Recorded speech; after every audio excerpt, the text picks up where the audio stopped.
Today, we bring you one of the most profounding stories and heartbreaking from the ancient Srimad Bhagavatam. A story that questions the very nature of our attachments, love, and grief. This is the epic tale of King Chitraketu. Long ago, the mighty King Chitraketu ruled the prosperous kingdom of Shurasena. He had everything a mortal could desire: immense wealth, power, and hundreds of queens. Yet his palace felt empty.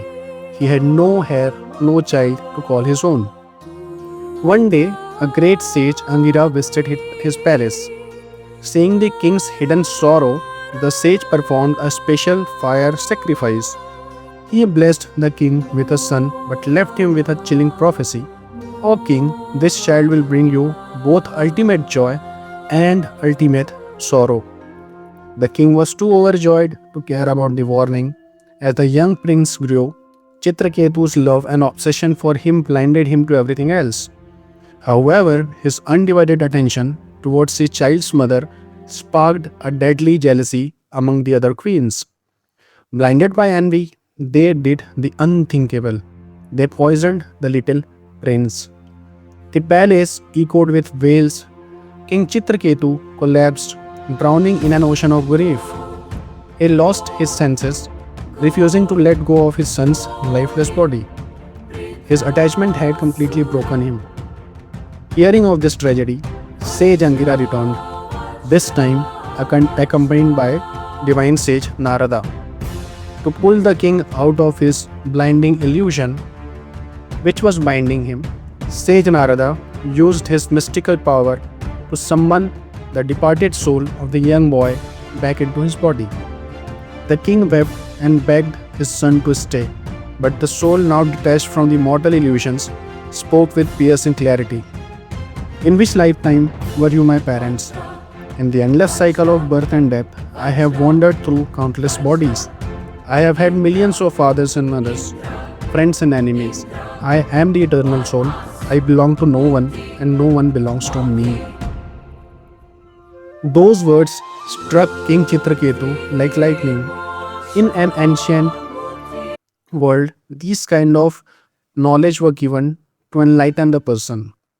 So in an instant, the chain of his worldly attachment shattered. He realized the temporary nature of the human relationships and eternal truth of the soul. He wiped his tear, let go of the body, and walked the path of ultimate devotion and liberation.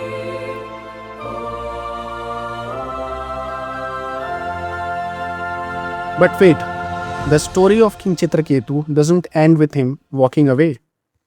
His spiritual journey was about to take an unbelievable, terrifying turn. After letting go of his mortal attachment, Chitraketu became a powerful mystic. One day, while flying across the heavens, he saw Lord Shiva with goddess Parvati seated on his lap. Seeing this, Chitraketu started laughing. It wasn't a laugh of insult, but a light-hearted remark. However, King Parvati saw this as arrogance. She immediately cursed him. "Fall from the heavens, be born as a bloodthirsty demon." Any normal being would have begged for mercy, but Chitraketu simply stepped down, folded his hand, smiled, and accepted the curse. To a true devotee, heaven and hell are both the same if it is the will of God. And so, the great sage was reborn again as a demon called Vritrasura, a massive, terrifying demon whose very shadow made the gods tremble. But inside the monstrous, demonic body beat the heart of a pure, enlightened soul. This led to one of the greatest battles into the Hindu mythology, the war between Lord Indra, the king of gods, and the demon Vritrasura. But this was no ordinary war. Indra, armed with the almighty Vajra made from the sage Dadhichi's bone, was trembling in fear of losing his throne. Vritasura, on the other hand, was completely fearless. Standing in the middle of battlefield, Vritasura roared, "Strike me, Indra. Your weapon is blessed by Lord Vishnu himself. Strike me. You fight for your temporary throne, but I fight for my eternal freedom. Let me die by your hand, so I can finally return to my Lord." With a final devastating blow, Indra struck Vritrasura. As the mighty demon fell, brilliant divine light emerged from his terrifying body, soaring past the heavens straight into the eternal abode of Lord Vishnu. Vritasura proved the ultimate truth: it doesn't not matter if you are born as queen, king, a beggar, or even a demon.